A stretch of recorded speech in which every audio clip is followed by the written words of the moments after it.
G'day listeners, we've had a week off from the 3 Feet radio show, but we're back on board this week, and joining me in the studio is my co-host, Luke Herbert. G'day, Luke. G'day, Ben. I think that week was suited to us because it was just building up to a series of events that we had nothing to do with or no hand in, but it's given us a lot of stuff to cover. Some of it are somewhat more difficult topics than others that we're going to discuss on and air, and that we have also discussed off air. Absolutely, it's been a huge week with Jemma Mi Mi unfortunately not getting court time in his Suncorp Super Netball. But more importantly, joining us today is former Australian Diamonds defender in Demelza Fellowes. G'day, Demelza. How are you going today? G'day, guys. Thanks for having me. Really nice to see you both. No worries. It's been quite a few years, Demelza, since we last chatted to you. Yes, I've been off in the wilderness doing some other things, but it is lovely to be back here chatting about the number one game, hey?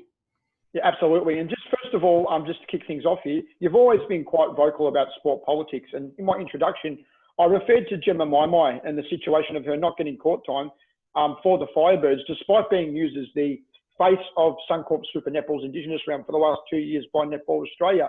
What are your thoughts on what happened and the whole issue? Well, I think it's been a really interesting thing to watch across the last week.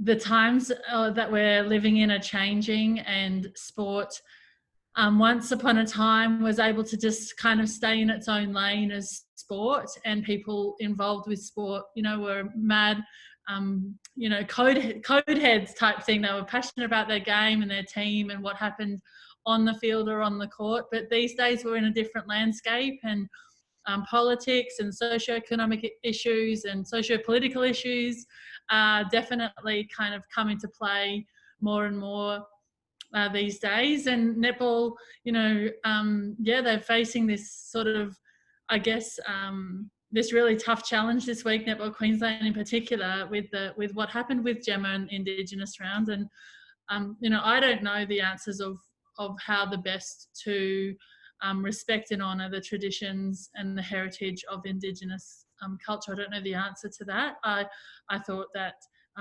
including the Indigenous round, and netball's done lots of things over the years to kind of face these issues. It's always been a sport that's been at the front of that. We've done pink lace round and looked at gender issues and sexuality. We were the ones that led the pregnancy debate. We're working for women's equality. And now this big, huge issue here, but it's none of those kind of social or political issues have ever come into play in terms of who deserves court time. And we've always managed to somehow make it that, I remember when we did the minute protest over the AMPA stuff, and Trudy playing after 20 weeks for the pregnancy, and all of these kind of things were allowed. They happened outside of team selection. They happened outside of the actual 60 minutes of the game. And this issue is one of the first times that I've seen where we're asking the actual team environment and the game itself to take that issue into its hands. And I find it really unfortunate. And I think my first reaction when I saw all the uproar was, I wonder how Jemma's feeling in everyone expecting her to get a token amount of court time. Like, she lives every day bleeding to be on the court for the Firebirds, regardless of her cultural background. And I know that's a huge part of her, but she would have spent every minute of that match being ready to play anyway, and dying to get on the court just because she's a Firebird. And Rose, of all coaches, I've been there. I've been on the bench desperate to get on the court with Rose. She'll play the team she wants to play in the situation she wants to play it in. And she's very much not someone to suffer, to kind of take in that external pressures, And I just find it really hard. I feel like Rose as a coach is being asked to alter who she is and how she goes about things because of the issue that's outside of the 60 minutes of the game. Jemma is being asked now to also expect to just get a bib thrown her way because she's the face of the issue, whereas she would want to get on the court on her merit. and that side of it's really, really tough, because she is, on the other hand, like, the issue is bigger than just netball, and she has been used as the face of it, and she is inspiring people regardless of her time on court, and she is representing so beautifully and proudly the Indigenous culture. So it is a little bit of a tough one, and we all would have loved the fairy tale. We all would have loved it. It's the same as when you love the fairy tale, you want to see it come to fruition, but we've never asked the game itself to play out that before, and I just don't know what the right answer is. But I was like, oh man, I wonder how Jemma feels about this. Yeah. And just before we leave the issue, Ben and I talked about this off air, just to let you know where the question came from, and we were talking about it from a marketing angle, and since we'll get to your role in marketing in a moment, but just purely from a marketing point of view, isn't it strange that if you're going to use any player, regardless of race or what sport or even sex, if they're going to be like, oh no, your marketing material, posters and whatnot, don't you then have to ask, in the case of netball, are we certain this player is going to get court time? Because regardless of the situation, isn't it odd then that that player then sits on the bench and all over your marketing material? I think that's one-eyed and can be a little bit close-minded, because we're not talking about supporting Indigenous culture because of people getting on court. We're talking about representing and respecting and honouring something enormous, a culture, a people, a race, a history, and that just says then that only netball players who are Indigenous matter in the round, and it's not talking about fans, it's not talking about umpires that have gone before us, it's not talking about coaches who are involved in the game. It's just saying that the only way you can represent Indigenous culture is if the person's throwing the ball around, and I think that is narrow focus. AFL and the other codes who do these rounds also have 20, 30, 50, 100 players to choose from. And at this point in time, where in the past we've had 5 or 6 Indigenous athletes in the system, we've only got one, and that is us getting back out to the grassroots. That is us breeding through and making sure that even though we do have Indigenous programs and we do have multicultural programs and we are trying, then perhaps we're not hitting the mark in bringing up that talent. It was only just a couple of years ago we had Beryl Friday also in the system, who is a phenomenal player, and there would have been 2 Queensland girls in the system, but we just had one, and unfortunately from a marketing perspective that's caused a bit of complication in terms of why didn't she get the token 2 minutes. And you're like, oh, I wouldn't have done it any other way. They had no choice. They either put just the dresses on the thing, or they've got a beautiful girl there who is proud to represent her culture. It's not anybody's fault. It's just the situation. And just on marketing and sponsorship, you're the marketing and sponsorship manager with the Fiji Rugby Union, but I believe due to COVID, you're in Melbourne. Could you tell us a little bit about your role at Demelza? Well, firstly, I don't want to attest to having as much of the battles of living in Melbourne in lockdown at the moment. I'm in regional Victoria, so I can actually go to the restaurant at the moment. I can't do that at the moment. I know. I am the marketing and sponsorship manager for Fiji Rugby. I've been there for 2.5 years. When the borders closed, we were recommended to come home, but that's been an enormous challenge. I've been working in professional rugby now for 4.5 years, 4.5 years. Before that, I was with Melbourne Rebels, and it's been fantastic. So I've got a really huge portfolio from right down at the grassroots to the international level of 7s, 15s, men and women. And it's a blast. It's quite a unique challenge being working for a sport that is so beloved and globally enormous in a developing nation. So, volume of, whilst you've got the huge market share, your volume of people is not as large, but also, you're under a lot of scrutiny, but you're also adored. And it's been a really fun challenge, but one that that may be coming to an end soon, because this way that the climate's going at the moment, who knows when I can get back. But it's been so cool to live in Fiji for a couple of years. And just for the benefit of particularly people outside New Zealand, and because rugby is huge in New Zealand, and there's often discussions around the Pacific Islands and stuff in relation to rugby. But what's the rugby landscape like in Fiji, if I can pose the question in that manner, since we're not actually a rugby podcast? Yeah. Well, I tell you what, there is no landscape that isn't rugby in Fiji. So there's 300 islands, and there's a little bit of soccer because of the Indo-Fijian side, but predominantly netball is everywhere. And what you hear in the fairy tale, in the stories, is true. There is kids playing, 50 kids playing in the village with a Coke bottle, barefoot, just dreaming of being Sevu Reece or Tavita Kundrani, or even their favourite players like Adisabia and so forth. But it's pretty amazing. We have 101 schools in our system at the moment. We've had the national, like, it's been amazing. Rugby's still been able to run this year, just like in New Zealand. So we've had the provincial competition and our second tier competition running across women, under 19s and senior men.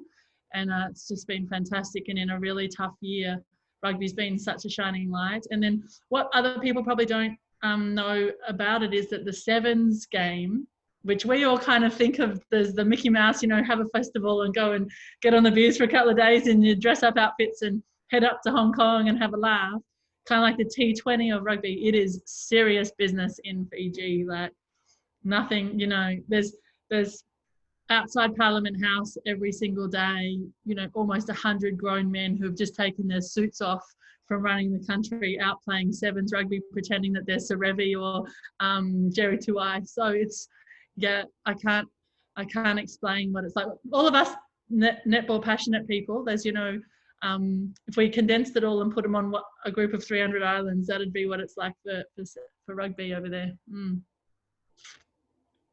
Are you still playing or coaching Netty at any level? I was reading an article from the Fiji Sun from 2 years ago, back when you were age 38, Demelza, and they did ask you, are you going to play for the Pearls one day to help Fiji?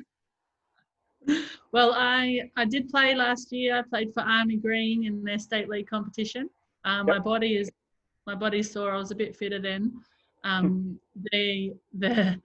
The spirit never dies to play, and I just love it and love the team environment. But I think I am probably due to head down the coaching path. I did a little bit of work with Vicky with the Pearls and before their World Cup run, and I helped her with some selections. I don't know if I was any good, but yeah, I do enjoy the coaching side. I just have to get my butt into gear and get my levels up and see where it goes from there. Well, if it wasn't for COVID, I would suggest to you that the Southern Blast, they have a coaching vacancy, but it's probably going to be filled by someone a bit closer to home in the current climate. But just putting that aside, in the Biko League here in New Zealand, and while we're on netball, what have you made of the Suncourt League season so far, apart from what we've already discussed? There's been the 2-point goal that's been brought into a high degree of controversy. I've been fairly restrained on social media about it out of necessity. Sometimes I have to be a more restrained version of myself in different places. I think the competition has firstly been, it's been a blessing that they've been able to even hold it. I know the girls were all waiting with bated breath for an announcement to make sure that they had their jobs this year. So it's a huge credit, both nations, to get their national comps off the ground this year. So well done to netball for that. And the Suncorp comp has been pretty great. I'm a purist at times, and I think, well, where's all of our defence depth going to come from with all of these imports all the time? And the same in the goal shooter end, all the big targets are from overseas. And I'm like, what's going on with the Diamonds? But then I realised, oh God, I'm turning into one of those crochet blanket nanas from netball with that kind of attitude. But no, the girls are showing, incredible fight. It's huge tenacity. The game's been marketed really well again. The 2-point shot is just, I wasn't fussed about it. I think good on you, come in, give a little bit of energy. You let teams provide some upsets and make the goalers work. It's a terrible rule for defenders. I hated that part of Fast 5 because you have to change your whole mindset around how you run the circle, where you push people, what their strengths and weaknesses are. But it has caused a lot of diversity in game styles. You've seen a lot of changing up in defensive setups. You've seen the return of a beautiful mobile circle and the return and the stepping up of girls doing their long range shooting. And everybody does, the girls all spend hours and hours, you know, in front of the post, and they're all capable. And now it's got a bit of weight to it. So it's just stretching them and getting people to actually, you know, show variety, show some spunk. And then, you know, you really do appreciate some phenomenal athletes like Joe Harden and Steph Wood and these guys that pulled the trigger. I've got a few girlfriends from my era who have always been the long range goalers, and they're just like, where was this in our day? This is rubbish, you know. And Nat Methurst would have absolutely nailed it in the 2-point shots. Then I just attest as well. So would Coxie, because she was a mid to long range goaler at a very high accuracy as well. So it would have been phenomenal to see some of that, although I did experience a few heartbreaking grand finals against her as it was. So I don't want her to have the bloody 2 points against me. That would have been awful. But I think it's all right. The comp's good. I just would love to see the A&L returns to make sure that our depth is continuing to grow. With only sort of 10 girls in the team, and you know, 1 to 2 amazing internationals in everybody's squad, it's slim pickings for Stacey, I'm concerned. You talk about the talent, the levels below Demelza. Do you feel maybe that there's too much emphasis being placed then on the overseas imports? We spoke with Kiri Wills recently, who coaches in the ANZ Premiership, and she said one thing she likes about the ANZ Premiership compared to Suncorp Super Netball is that they don't really have too many imports. And it looks like the pathway at the moment is a little bit more clearer in New Zealand than here in Australia. Yeah, I think we'll get out. We're just having an anomaly year this year without A&L, and then the state leagues will get to grow then and strengthen, and it'll be what it is going to be. Professional sport needs to go this way. It's exciting. It's fantastic to bring in overseas. It's a testament to Australia's to the business from Suncorp Super Netball that they can bring in these marquee players and make our game more global. I think the challenge is for us, A, the A&L, and then B, to get all the state leagues just firing, you know, like let's make them semi-professional. Why can't the Queensland Heart Sapphire Series become as strong as the Q Cup in Rugby League? Why can't the VNL become as strong as the VFL? Why can't the SA Premier League be as strong as the SA NFL? You know, they can be, and that's the challenge: is to get the talent up there. Then we just keep breeding the factory of netties moving forward, and just keep the game more levels of depth and strength. That's my belief, anyway. And just for our international listeners, who might not know, particularly since we discussed pathways in New Zealand a little less now that they've improved, can you just tell us briefly what those state leagues are? Yeah. Oh, sorry. So the state league are the premier competitions in each of our states. So in New Zealand, it would be the provinces. And the club competition is a little bit different. I have played in the Dunedin and the Christchurch state leagues. So it's, you know, the best club competition there. In Australia, ours, I guess, just out of numbers as well, because each of our states have such a high volume of registered players. We have the premier competitions that run, and they have select the associations where all the players or the club players play, then select representative teams, and you usually have a senior A and B, or premier and reserves, or whatever is the way it goes, and they all play against each other. So in Queensland, there's 8 teams in theirs, and there's 2 from up north, and then 6 from around the kind of greater Brisbane, Gold Coast and Sunshine Coast area. And then I don't know the New South Wales one very well, but I believe it's quite similar. I played in the VNL.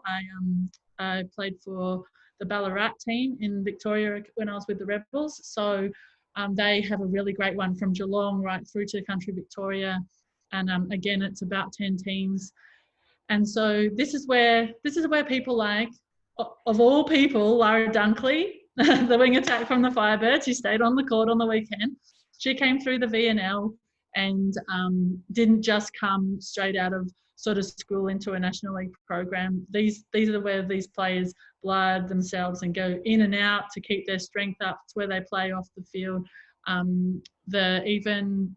the beautiful Honey, the young girl Honey, Taylor Honey, who's with the Vixens. These kind of players are, stalwart Victorian Premier League players.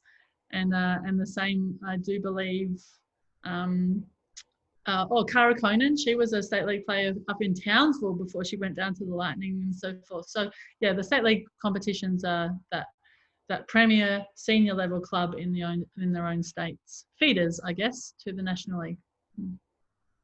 And another success story. Sorry, fellas, I'm talking too much.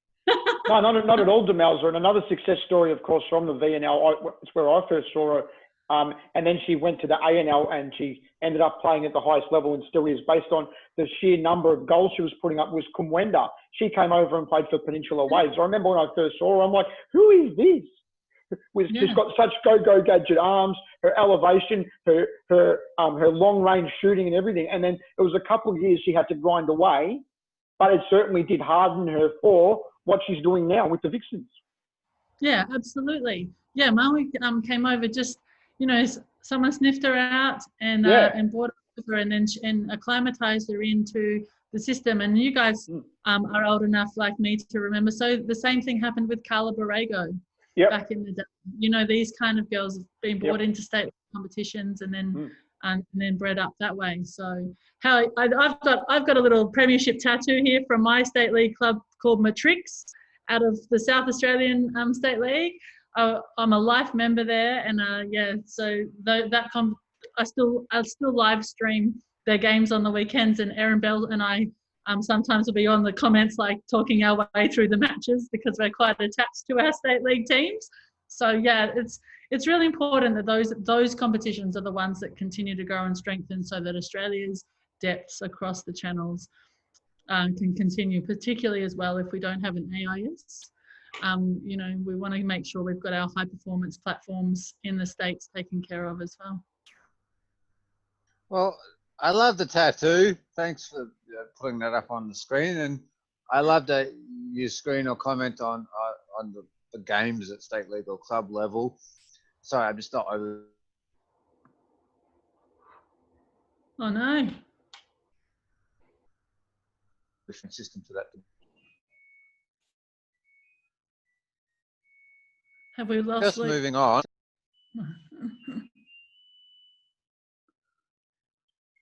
I'm still here, Dem. I'll jump in. I don't know what's going on with Luke. There must be something in the system over there.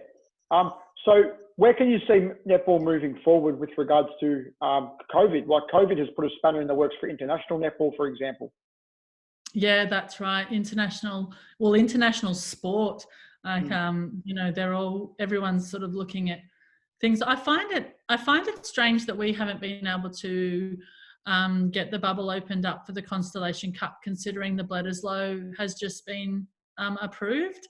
So I'm not sure where the conversation broke down there, whether or not Netball Australia and Netball New Zealand needed it in a different window that wasn't going to suit. So I don't know anything to do with that, but I hope that that we do see a return. Well, we it's been announced that it'll be next year, 2 lots of series. I think we just have to live in this climate as it is right now and remember that whatever we do get to play is a blessing, and it's not the end of the world if we don't get an international tournament. I just come from a situation where we've had people's livelihoods completely altered because the Olympics didn't go ahead. We've had other international competitions in rugby cancelled for men and women, and people are out of their jobs because of it. So just because we don't have an international series this year, I don't believe is going to destroy our sport. But I think what it can do is sort of what we've seen with the game as it is, but also with some of the sort of other codes, rugby league and so forth, is it's kind of given people their thirst and their hunger back. So when it does come back, we'll hopefully see crowd intensity, passion, all of that sort of rejuvenated spirit and spark into it going forward, and we'll really miss it rather than just being like, oh, why can't we have it? It might just cause us to be really able to miss it. So it is what it is. This disease is bigger than bigger than all of us at the moment, and we can't. There's no use crying over it. We just got to find the best way forward. But just coming or staying with this topical thread for a moment, here in New Zealand, we're going to have the Silver Ferns play the New Zealand A squad, which will probably be like a ANZ Premiership All-Stars. The New Zealand men are going to come back like they did last year, and then we're going to, interestingly, of all things, have the under-21s play the Silver Ferns. So could anything like that happen in Australia? And the thing that particularly interests me and one thing that doesn't relate to the Constellation Cup but does work in your favour, is that you've got a host of international players in Australia already for Suncorp League. So for the English side, you've just got to bring out the small number of players they want to bring out from the UK, and they go through the quarantine procedures. But as long as Joe Harton and Helen Housby and others don't go back home straight away, that could actually work. You guys could get something that we're not going to get on this side of the Tasman, and I'm going to be very envious. Well, yeah, absolutely. And even if we can't bring anybody in, because, you know, the English borders are just about to shut again, we could run a World Series. So I remember, I'm going to go back to when TV was black and white and I was playing again. But we played in about 06 or something in the World Series around New Zealand, and there was a whole host of us who were exactly that. So I played, you know, Kat Latu, Jiva, myself, Peter Squire, Tash Chocolate. Who else was in the side? We had a bunch of, the gorgeous defender from Jamaica who was so funny, who played in New Zealand for a year as well, Anthea Byfield. We had this amazing tour, and it was a World Sevens. So that is something that Netball Australia may be looking at. I'm not on the inside, but it would definitely be amazing. Can you imagine having Janelle and Maui and Helen and Joe as the 4 goalers, and then you've got bloody Jiva and beautiful Shamila and Carla Pretorius and all this in the defence end, and then Langman in the middle, and oh my life, and Haythorne Thwaite on the wing. Like, hello, if I was Stacey, I'd be saying, there's my competition for the summer. And just imagine the marketing opportunities it would give too, because it would be absolutely huge. Demelza, put your marketing hat on and tell us about that. With that, it would be amazing. Oh yeah, absolutely. Well, yeah, I don't think you'd even have to half market it, because every single fan, it'd be like the all-stars of the Suncorp all together, and then you've got the diamonds on the top of it. So it could be seriously sensational, and it may be that we're just jumping the gun in Netball Australia, and Suncorp, they've got amazing teams, and with Channel 9 together, they may all actually have this all sorted out as, and we're kind of like, watch this space. But yeah, it'd be really great. Can you just imagine? It'd almost be like one of those British and Irish Lions tours where you get all the sorts of crazy fans, all the different colour. Denise Pittman would be there with her beautiful red roses jacket on, and then you'd have, all the crazy Jamaicans there. You could have Diddy playing and Carlo, and the noise and the drums, and it'd be really great. It'd be like Fast 5 on Heat. Well, I was always disappointed when the World 7 concept never came back. I understood why you couldn't play it every year and you wanted to keep the regular international matchups. But I thought every 2-3 years they couldn't slot in a 3-game series. I spent years being disappointed about that. So the prospect of that coming back, even if it happens in Australia, not in New Zealand, it's like, the netball fan in me that's not very objective, that just wants to go absolutely woohoo and throw a party, So, and just moving on, just staying with the national netball for a moment, and this is speculative, so you don't have to answer, or you can just, you can just say you're being speculative. The next question, but with, broadly speaking, the current pandemic has we're seeing a less of a global focus around the world on anything from what the trade, which we won't go into, to sports. So does that more regionalised focus, does that help Fiji netball in the long term? Does that mean we might see more of the Fijian national team out in Australia and New Zealand? The interesting thing for me that used to kind of hurt my feelings a bit about netball in Fiji is that there's still a way to go culturally for women. We're only coming from the seat of the number one and premier game, women are only just starting to find their voice and find their confidence and find themselves in a safe and secure place to play rugby and come forward. And that is a game with a lot of resource. So netball, even though it is the number one participation sport for women, but it's starting to get outshone by rugby. Culturally, the gender equity and culturally, there's a bit of a way for women to go before they will start to actually breed champions.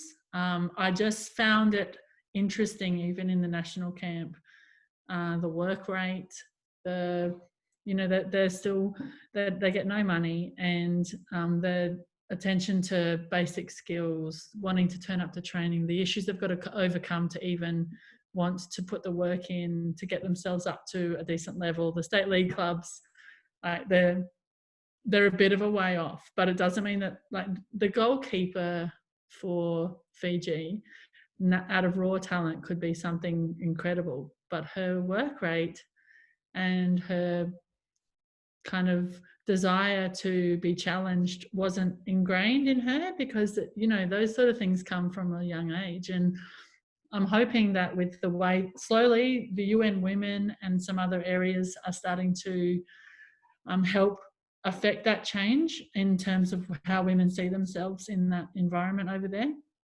and the security and safety of women in that environment will start to pan out through the sports. But definitely in terms of being given resource and strength and support and being able to deliver on that, I think netball's still got a way to go. So the COVID regional boundaries are not going to be what helps to change the quality of outcome from Fiji. I think it's actually got to do with more internal stuff first. Yeah. But we could go over and, I think we can do a little bit more outreach. New Zealand does a lot of outreach, but in time there I only saw 2.5 years, apart from Vicky being there, there wasn't a lot of AusAid into netball there. It was Irene was there all the time, Jodie Brown was there all the time, these guys, but we didn't see a lot of Australians. Just a bit of a light-hearted one, Dem, have you still maintained your warped sense of humour from your playing days? I have a couple of vivid memories of you. Yeah, Ben, look, Leopard doesn't change his spots, mate, and I'm still definitely a clown. I've got my serious face on today because you've hit me with all the big issues. But if you wanted to talk about little old grandmas trying to make John Farnham-style comebacks every time they watch the Suncorp Super Netball at the moment and see a defender with poor footwork, I'm like, I can give you a joke around those kind of stuff. And definitely still like to keep things fairly light-hearted. But age brings a bit of seriousness, I think. Sure, and I will bring up this one. This is a vivid memory from me, and I bring it up every time I see you. I remember at the Crown Plaza in Melbourne, across the road from Crown. It was a press conference before a test here in Melbourne. There was a lot of screaming going on, as I could hear from the hallway right near the press conference. And who was it? It was you and B. Chatfield running around in tracksuit pants like 12-year-olds. It was hilarious. It's imprinted in my mind. I tell you what, I'm sorry for that trauma, and if you do need to see a therapist, please let me know. But you can trust us. It's always going to be the defenders to keep things lighthearted and fairly active. So, definitely not one for the Zen and meditation kind of vibe. The only time I needed to see a therapist was when New Zealand netball's development of pathways weren't sufficient and everyone knew it, but the people running Netball New Zealand, I think netball fans collectively were in therapy for a number of years. But just coming back to a more serious note for a moment, if I might, and I hope this doesn't be picky, but I wanted to pick up on something you said about sort of equality for women in Fiji, if I can use that term, and then participating in netball. Is one of the barriers, and I might have this wrong, so please do set me straight if need be, is one of the barriers, in short, because they are essentially responsible for what you might term home life, so cooking and raising kids, and then the time's not necessarily there put aside from to play sport as it is the men to go play rugby on if they play on the Saturday. There's probably an element of that. I don't think it's a sole issue. It's intrinsically around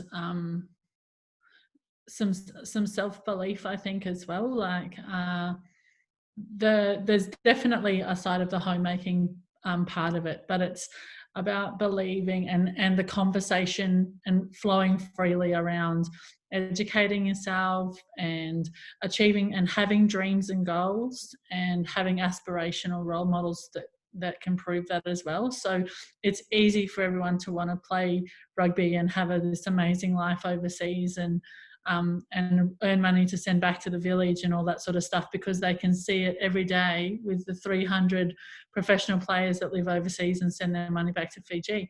Whereas there's no women role models showing them that that's a possibility.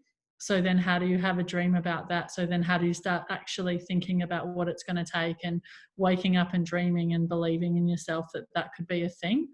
Or so there's a few amazing women that do cool things, like at the moment there's some really phenomenal strong female politicians and some other stuff, but just in terms of sport we don't see a lot of women doing things on the sporting field that really set, apart from the sevens, that set them all alight. Yeah. Okay, Demelza, thanks very much for joining us today. It's been a very long time since we last chatted, and it's good to get your take on the Jemma Mi Mi issue and quite a few other things as well. Oh, guys, it's been wonderful to hang out with you. Thanks very much.